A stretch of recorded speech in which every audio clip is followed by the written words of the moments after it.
What's happening, everyone? This episode of the podcast is sponsored by 101 CBD, the makers of premium full-spectrum raw CBD oil products. So all of their sublingual tinctures, the Alleviate that helps with pain and inflammation, the Chill that helps me get a better night's sleep, and the Boost, which just helps me, just with my mental clarity throughout the day. All of those come in some really great flavors, and my favorites are the blueberry and the citrus. Well, check it out. They've come out with a brand new flavor. It's called Tropical Bliss. And I really like it. It's got this pineapple, coconut citrus flavor to it. It's really nice, man. And 101 CBD wants to invite you to come into any of their retail stores and try it out. They have one in Omaha, Nebraska, one in Denver, Colorado, one in Ojai, California, and now they have 2 stores in Ventura, California. They just opened up a new one at 1121 South Seaward Avenue. That is right on the beach. Really nice location. So if you can, come on in and try that new flavor, the Tropical Bliss. In the meantime, if you can't make it into the stores, go over to 101cbd.org, order yourself some full-spectrum raw CBD oil, and don't forget to use coupon code IMGS25 so you can get 25% off of that order. All right, now let's start the show.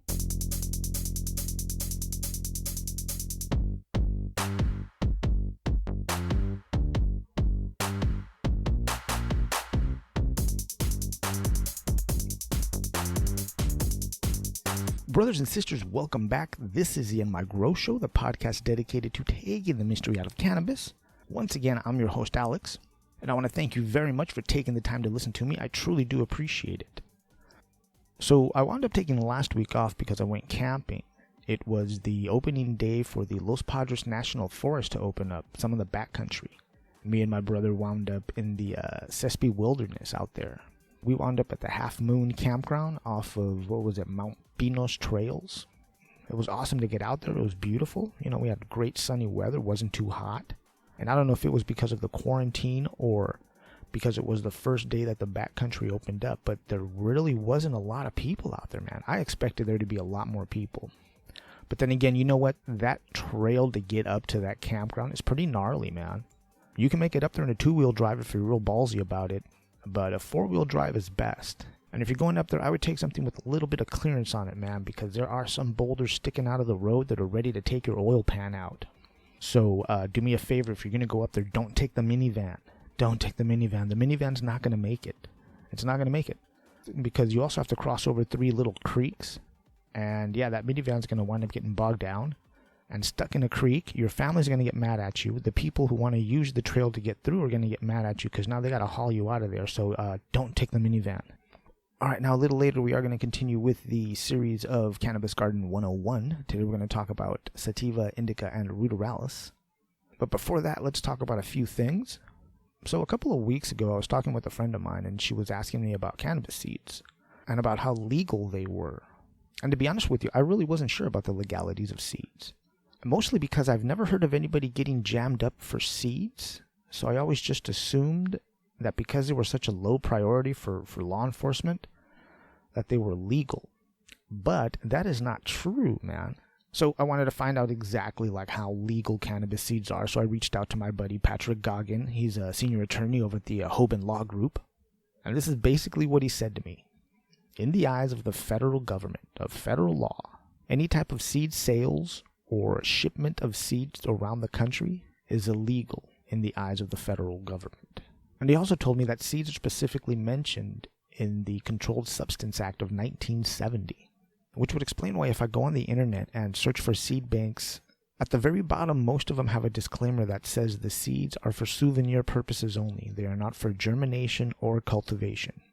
But then I started to wonder about those seed banks that are, operating inside the country. And I'm assuming they're in states where they have some form of a legal cannabis system. And I'm sure that system, I'm not sure. I assume that system allows seed banks some kind of protection. But it's still pretty illegal federally to ship any kind of seeds in this country. So at that point, it comes down to, your risk-reward factor, right? Since it is such a low priority for law enforcement, the risks are pretty low that you're going to get busted for seeds. Now, I'd be more afraid of being a breeder in a prohibition state. Because in order to make all those seeds, you have to grow a lot of weed. And I'd be afraid to get busted with all that weed in a prohibition state, especially if I'm only, making seeds. So, there you go. Once again, if you've ever wondered why seeds are so expensive, aside from having to grow the seeds and make what you want, there's still a lot of risk involved. Another thing I was thinking about was, like, because of the quarantine, I'm wondering how many of, like, new cannabis strains that are going to be coming out are going to be named after the quarantine. So I put that question out on my IG page, and I got to say, some of these names are pretty good. The ones I like best are, like, the COVID cough, the Corona Kush, quarantine cookies, social distancing OG. But the best one that I heard that really made me laugh was the Kung Flu cookies. Oh man, I hope somebody puts that together and puts it out. Come on, Kung Flu cookies, that is the best name for it. So if you're a breeder looking for a new name for your brand new, strain, yeah man, come on, the Kung Flu cookies. Or the Corona cough. Corona cough is good. COVID cough. Oh, a couple of quick little things. So, I've been noticing a lot of butterfly flight and a lot of moths around lately. So when I start seeing that, I start to think about, picking up some trichogramma little parasistic wasps, because they really do help cut down on the caterpillars that are going to be in my garden. So I'm going to go down to the insectary tomorrow and pick some of those up and release them in the garden, because I'm also going to do that again towards the end of summer, around late August, early September, because that's when butterflies and moths seem to come back and lay eggs, so everybody can have caterpillars in their gardens by October, which sucks. But anyways, yeah, be aware. If you see a lot of moths, a lot of butterflies, yeah, they're beautiful. They look great in your garden. Some of them are even pollinators, but they also lay eggs that turn into caterpillars. And then I also noticed on one of my cannabis plants was some leaf miner damage. If you've never seen damage from a leaf miner, it's just that. It looks like a little squiggly line that runs through your leaf. Basically, it's a leaf miner fly larvae just eating its way through your leaf. It's a really trippy thing to see. So now my choice is to deal with the leaf miner. I can either get let me see if I get this right, the Diglyphus acea, which is a parasistic wasp. And there's also the Dacnusa sibrychia, which is also another parasistic wasp. And those wasps are sold in bottles of 250. They're like little applicator bottles. You just squeeze them and they come squirting out, kind of, not so much flying out, but just come squirting out with the pressure. And the insectary told me that one bottle will cover a little bit under an acre. In my own vegetable garden and a cannabis garden, I don't have an acre to cover with. So I'm not sure the cost of one of these little bottles is really the best thing for me. Because one little bottle, depending on what you get, like the Diglyphus, is $72. And the Dacnusa is $79. So, yeah, I'm not sure how I'm going to go on that. Now, another treatment for leaf miner is neem oil. Now, I can use neem oil. I don't mind using neem oil. The only problem with that is one of my cannabis plants is like in full flower. It's like 3 or 4 weeks into flower. Yeah, I'm not spraying anything on that girl right now. So I think I'm going to have to bite the bullet and get some Diglyphus. I wonder if I can share that cost with anyone. Who do I know that would go and have some Diglyphus with me? But then the issue with that is that how do you separate 250 live bugs? Anyways, I don't know. But those are my choices. And luckily, though, is that I haven't seen any leaf miner damage on the plant that's flowering, on the girl that's flowering. So I think I'll just keep her a little more separated from everyone else and, pick up the Diglyphus. All right, now let's move on to the strain of the week. And today I'm going to talk about the Berries and Cream, which is a cross between the Purple Punch and the Blackberry Kush. You know what? I got to tell you, this was an okay bud. It was an okay weed. I wasn't very impressed by it, even though it came in at like a 90% THC and it had kind of a fruity smell and taste to it. Again, wasn't too impressed by it, man. It was just kind of bland, just kind of didn't really... I felt just lightly high the whole time. It didn't matter how much I smoked of it. It just kept me at this really light high. And that happens to me every once in a while with some different strains. I guess the Berries and Creams is just one of those that just don't do it for me. A bud tender once told me, and I don't know if this was just, stoner talk, but he once told me that your body pH is one of the things that affects the way a certain strain is going to make you feel. And I've never really been able to find anywhere where it actually says that. So that's why I say I don't know if it's just stoner talk or he knew what he was talking about. But I digress, man. The Purple Punch, it's not for me. I'm going to go ahead and just, like Isaac Hayes did, just walk on by when I see it. All right, now let's do the report from the Cannabis Front Line. And the first thing I'm going to read is an article that came out of the Marijuana Moment. It was put together by Kyle Yeager, and it's titled, Missouri Lawmakers Defeat Amendment to Require They Consume Marijuana Before Voting. Yeah, I like it. Let's do it. Starts off, Missouri lawmakers rejected an amendment to a health care bill that would have required House members to consume a substantial amount of marijuana before performing their legislative duties. The amendment, introduced by Representative Andrew McDaniels, was defeated in a voice vote, though the reporter in the room said that he did hear a few yeses. McDaniels told Marijuana Moment that this time of year, lawmakers tend to pile on amendments to bills. The current healthcare-focused legislation has a whole bunch of crap that's been attached to it, he said. So he saw an opportunity to get everyone to chill out a little bit and get a little chuckle with his proposal. Goes on to say another part of the inspiration behind the lawmakers' amendment was a more serious provision of the overall legislation that provides protections for registered cannabis patients against having their registration in the program reported to the federal government. The bill, SB 580, states that no state agency, including employees therein, shall disclose to the federal government, any federal government employee, or any unauthorized third party, the state's list or any individual information of persons who have applied or obtained a medical marijuana card. But that's a cool thing, man, that this guy McDaniels is out there trying to protect medical patients and adult use patients of legalized cannabis in Missouri.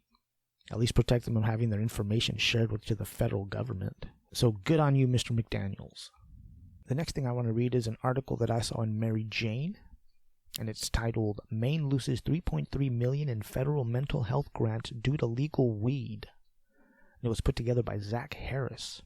It starts out, $3.3 million in federal grant money earmarked for youth mental health programs across Maine was revoked this month, specifically because the state's medical marijuana program allows the supervision use of legal weed products on school grounds.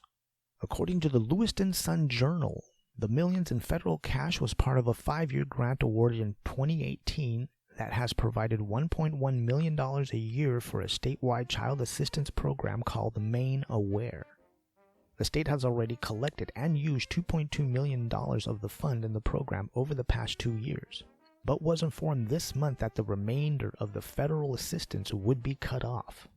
Maine State Commission of Education Pender Mackin said that a new requirement in the federal grant program has relinquished the rest of the Maine Aware funding because of the state's medical marijuana law, which requires schools to allow students to have a written certification from their medical provider, indicating their need for medical marijuana to receive such treatment while at school.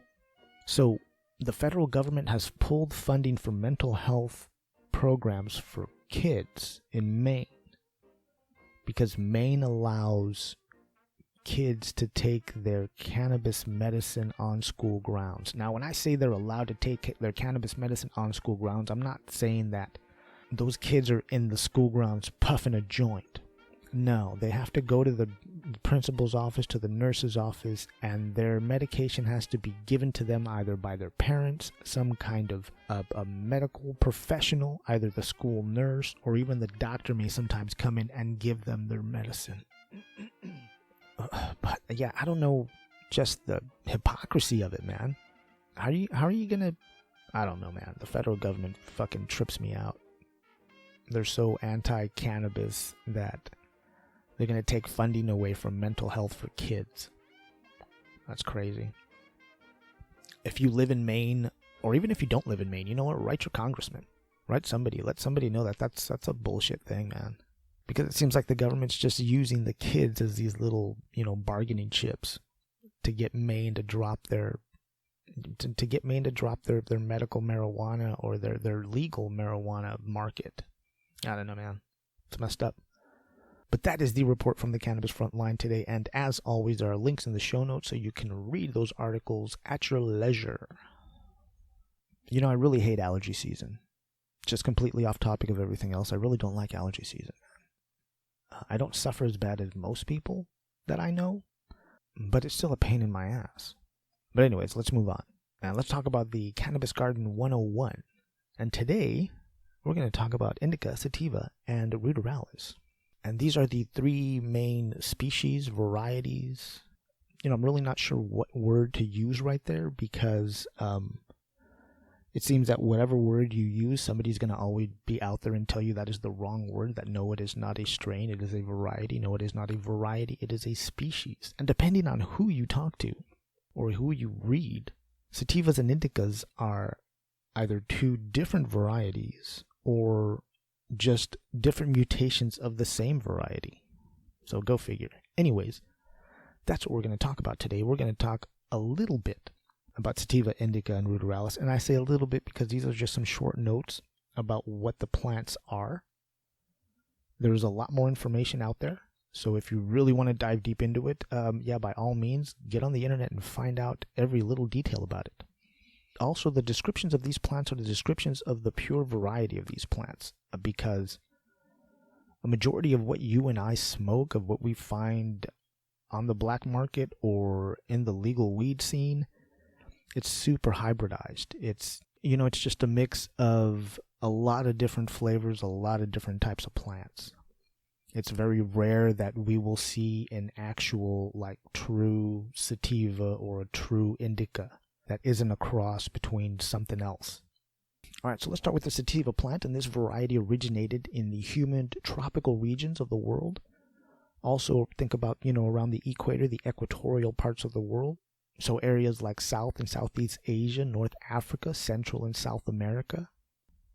And this plant strain is tall. In the right pot, they can get anywhere from 8 to 10 feet tall. I've seen sativa plants grown in ground where they get anywhere from 12 to 15 feet. People have told me that they've grown 20-foot sativa plants, which I believe. Along with being tall, they also don't get very bushy. And both of those traits help the airflow around and through the plant. You see, that airflow is really important because it lessens the risk of fungus development. Because, see, the longer moisture hangs out on the plant's surface, the more likely it is to get a fungus. So that air being able to move around the plant and help dry that moisture off helps to make that possibility less, which is important when the climate has a lot of moisture and humidity in it, the way it does in these tropical regions where the sativa plant comes from. Now, the sativa plant leaves are going to be long and thin and pointy, and you're going to have anywhere from 6 to 10 fingers or blades on that leaf. And when the sativa plant starts to flower, it will simultaneously grow and flower at a faster rate than the indicas or the ruderalises do. And that's why, pure sativa flowers, when you look at them, the buds are kind of longer, a little more wispier, not so much feather-like, but just a little more looser than you would see on an indica plant. Now, the flowers will begin to develop at what's called the nodes, which is where the leaves grow from the stem. The flowers will start to grow in between, in that little crook in between. Now, the flowering stage for the sativa plant can last anywhere from 10 to 14 weeks before it's mature enough to be harvested. And of course, that's going to depend on its genetics. And typically, the aroma for a sativa is going to be like a fruity, sweet, kind of earthy, like a wet dirt kind of smell. Now, there's also a little bit of fuel in there sometimes. You get that sour diesel that's also in there. And typically, the feeling associated with the sativa is that high feeling, that euphoric, energetic, cerebral, uplifting feeling. And that's why I think the sativas are so good for, daytime use. Now, some of the better-known classic varieties of sativa is the Hazes, the Acapulco Gold, the Durban Poison, the Panama Red. And typically, sativas are prescribed to alleviate symptoms associated with depression, ADD, stress, and some mood disorders. All right, now let's talk about indicas. This variety originated from regions in the Middle East and parts of Asia. Now, since it comes from harsh mountain climates, it can easily adjust to the drastic temperature changes of hot and cold between day and nighttime temperatures. Indicas are shorter, wider plants that will usually grow between 4 to 6 feet tall. Now, even though they are a shorter plant, they do get a lot more bushier. They make a lot more side branches. They get a lot more dense and thick than the sativa plants do.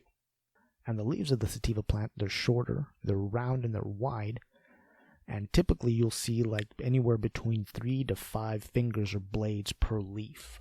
Now, during flowering, the indica plant is really going to focus a lot of its energy on just making buds. This plant isn't really going to grow a lot while it's starting to bud. Basically, once it starts to bud, any kind of upward growth stops, and it just focuses the energy on making flower. And the flowering cycle for these plants, it can vary anywhere from 8 to 10 weeks.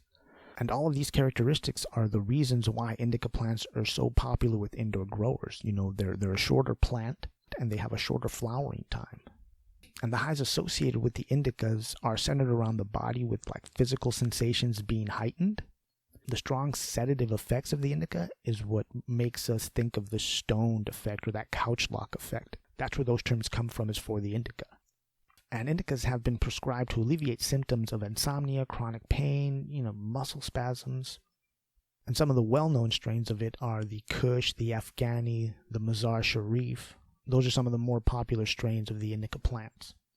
Now, let's talk a little bit about the Ruderalis, because this is the odd sister in the cannabis family. This is the weird sister that's used in medical and recreational markets.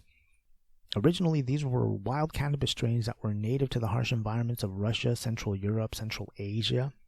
Typically around here in the States, you usually find it on land that's been disturbed, on roadsides, or some farmland that's been left feral. They're sometimes known as roadside rudies or ditchweed.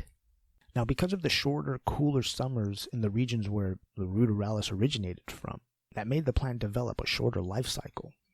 You see, sativa and indica plants are known as photoperiod, which means that they'll move through different phases of growth according to the day and night cycle of the season. The Ruderalis plant doesn't do that. The Ruderalis plant moves through phases of growth according to calendar days. Since it comes from a region where summers are short, the plant has developed knowing that it only has a finite amount of time, a certain amount of time to live its life, to go from seedling to producing a flower. So that's what it does. Because that whole life cycle of that Ruderalis plant, from seedling to harvest, is about 8 to 12 weeks. And that's also why they're known as auto-flowering, is because they don't care what the sunlight's doing. They're maturing by calendar day. And this auto-flowering trait that the Ruderalis has makes it really attractive for breeders. That and the fact that it's a really hardy plant, it can take a lot of abuse. The only downside is the Ruderalis has very, very low THC. Because Ruderalis is more closely related to hemp than it is to the drug form of cannabis. So that's why breeders have also taken the Ruderalis plant and combined it or made hybrids with either a sativa or an indica. Because a sativa or an indica will raise the THC level, but the Ruderalis will keep that short life cycle. Now, it used to be when they first started to use Ruderalis, some of the hybrids that were coming out were really, really low, really not that good. But nowadays, in modern times, in 2020, breeders have gotten a lot better at it and a lot better at combining these two types of plants. And I got to tell you, for a first-time grower, an auto-flowering plant's a really good way to get your feet wet, to just begin to understand how the cannabis plant grows. And again, they're really hardy plants. They take a lot of abuse, which is another good thing that a new grower needs, because it really sucks when you're a new grower. You've got 1, maybe 2 plants, and then something happens and they die, and you're like, oh crap, what did I do? And that's it, everyone. Those are just some of the main differences between the 3 strains or varieties of cannabis that are used in the medical and recreational cannabis industry. Now, next week on Cannabis Garden 101, I'm going to talk a little more about seeds. Well, brothers and sisters, check it out. That is the end of my notes. That's all I have to share with you today. As always, if you have a question or a comment about this episode, you can send me an email. That is inmygrow@gmail.com. Or you can find us on social media at InMyGrowShow. Now, before I start wrapping it up the way I usually do, I want to say one thing to everybody. Man, be safe out there. It's getting really fucking weird out there, man. They're rioting in the streets. People are burning down their own towns. And I understand the frustration. I can see some of the reasons why people are doing that. Just be safe out there, everybody. Take care of each other. All right. Now, as always, if this episode has given you value, if it has made you think in a different way, if it's made you have a conversation, do us a favor and help support the show financially. You can go over to patreon.com/InMyGrowShow. You can leave a financial donation over there. You can go to the website, inmygrow.com, click on the Support the Show tab and buy a t-shirt. You can also send us a donation through PayPal, that is inmygrow@gmail. And yet another easy way to help the show is, before you go shopping on Amazon, click on the Amazon link at the top of the show notes This way they know that we sent you, the show gets a commission, and it doesn't cost you anything. Now, if you can't support the show financially, I get it. Don't worry about it. But here's how you can help. Subscribe to the podcast wherever you're listening. Leave a rating and a review. Go over to YouTube. Search for In My Grow Show with Alex. Subscribe to the YouTube channel. And then go over to the website, inmygrow.com, and subscribe to the website. After you do all that subscribing, just one more thing you got to do and tell 3 other people about the show. That's it. Real simple. All right, brothers and sisters, hermanos y hermanas, I'm going to get on out of here. I love you all very much. Do me a favor, take care of yourselves out there, especially if you're going to go protest. Man, just watch out for each other. All right. And remember to always grow, learn, and teach.